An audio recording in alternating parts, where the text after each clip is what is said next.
The donate or get banned situation on older Battlefield games is a really toxic one, and as someone who has stopped playing a lot of Battlefield in recent months because of this issue alongside a lack of content, I thought I'd make a video on it. We all know how difficult it can be to find a good server on an older Battlefield game. However, that is usually down to a lower player count. It can be difficult to find a server that plays your favourite game mode, or maybe your favourite map. And unless you enjoy 24/7 3000 ticket Golmud Railway or non-stop Operation Locker, server choices can be very limited. Before I go any further into this video, I do have to say that custom servers, or RSP, and that means rental server program, for anyone that's wondering, well, they are great. We've been calling for it in Battlefield 5 for a long time. We eventually got some watered down custom server options. It wasn't really good enough, but it still was a move in the right direction. Having that customization and community involvement helps prolong a game's life, that is for sure. Battlefield is unlike virtually every other FPS game out there in my opinion, and it really does rely on this community aspect. DICE didn't really get the RSP correct in Battlefield 4 though. Whilst we do have tons of options and the customization is great, almost offering too many options for server owners, the fact we have barely any official servers running the game in the way it was designed to be played is a real shame. I want to see DICE provide a 24/7 server for each game mode, maybe with a voting system similar to that in Battlefield 1, and dedicated community admins, of which there are many who would dedicate their time to administrating servers. The point of this video though is to shine a light on a situation that has been getting worse over time. I'll highlight the problem for you. Battlefield admins want servers. They go and rent them from a server provider, whether it's G-Portal, whether it's Nitrado, or whoever they choose to go with. They then use this seeding system, or at least a lot of server owners do, to get their servers to the top of the list. This is where you see in Battlelog a server with 60 out of 64 players, you join it and there's 3 people in the server. It's not good and it ruins the experience. Anyway, they need to get their servers to the top of the list in order to fill them up. In the past, people have DDoSed and crashed other full servers just to get theirs to fill up. Okay, so they have a full server after all of that work. They have their custom rules, no RPGs on locker, no lock-ons, whatever it is they feel necessary. Now for the sneaky bit. The admins will introduce a rule such as no KD over 2, or kills per minute of 4 equals ban, or something like that, and it will maybe tell you at the start of the round. It probably won't though. They say this is to protect the server from tryhards that will enter and farm the server dry, causing everyone to leave. But the funny thing is that these admins will then whitelist themselves so they can farm to their heart's content. Okay, so maybe you think it's fine as they paid for the server, but in my opinion it's a really bad thing and completely unhealthy for the game. DICE should not have allowed this to happen. Furthermore, these server owners will then ask people to donate to the server, and in return you could get a VIP slot or get whitelisted. I've experienced this firsthand on many servers, and due to my YouTube channel, sometimes when I join, if people recognise me, they will add me to the whitelist or VIP list straight away, and in other circumstances they just kick me straight away because they don't like the channel. I'm okay with that, it comes with the territory.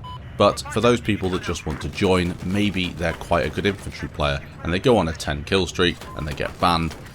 Unless they donate, they can't rejoin the server. I don't like that at all. I think that's really horrible. So just to give this a little bit more context and why I'm making the video, I saw a post on Reddit the other day and it showed this toxic environment in full swing.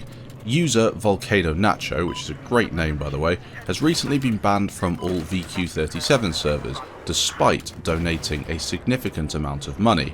Those servers are quite populated all over the place really. I think most of them are based in North America, there might be some European ones, not exactly sure, but I'm sure we've all been on there at some point if you play on PC. Here is a discussion between Volcano Nacho and the clan leader, the admin that runs the server, so you can see it in the background now. Essentially they're just having a bit of to and fro. It seems to me as though Volcano Nacho is being very reasonable, asking why he's been banned, and the clan leader is being completely unreasonable, just saying it doesn't matter that you've donated all this money, you are gone, you're banned from everything, goodbye. I'm not sure what for, probably because he went on a kill streak, but I don't know. Apparently as well, the VQ37 admins are usually all okay, but this guy is a real piece of work. He's the owner of the clan and he's just a nightmare to deal with.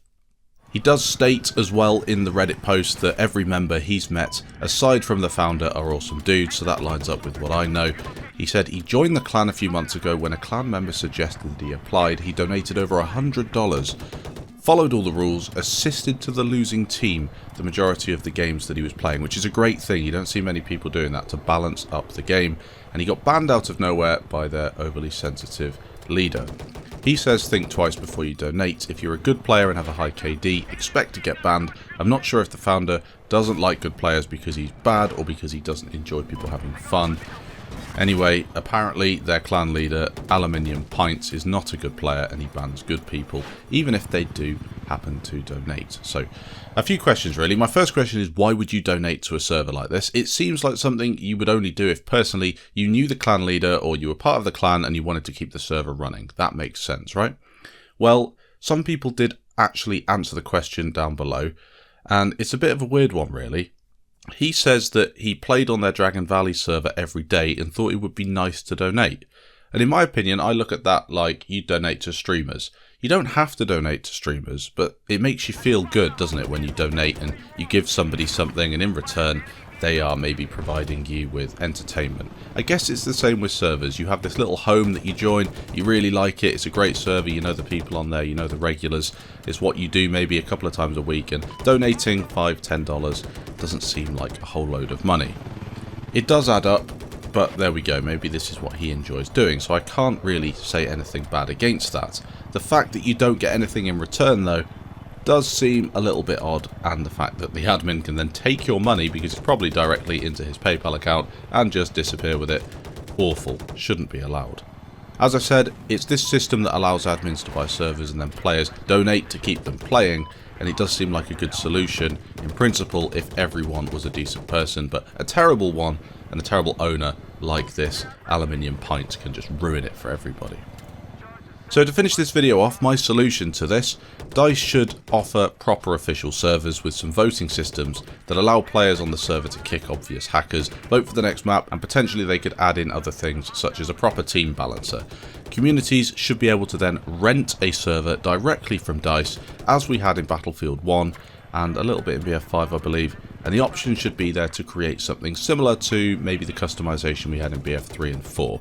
Not as much customization. I think we should have a bit, but there should be limits and there should be far more accountability for admins. If you are a terrible admin, you should be held accountable. How could you do this? Well, this is a question for you, I suppose. How could they go about doing this? Maybe you could have a voting system on the server, so if you don't like the server you can upvote it or downvote it on Battlelog. It could be abused, I suppose, but it would be a good way to understand what the good servers are and what the bad servers are. I'm sure that admins could be reported directly to DICE for griefing and for kicking people who don't deserve to be kicked. It's a difficult one, but it's certainly a toxic environment and it's really hurting the Battlefield franchise right now. What do you think? Let me know down in the comments, leave your thoughts and I'll be sure to read through them. Thanks for watching and I hope to catch you in the next video.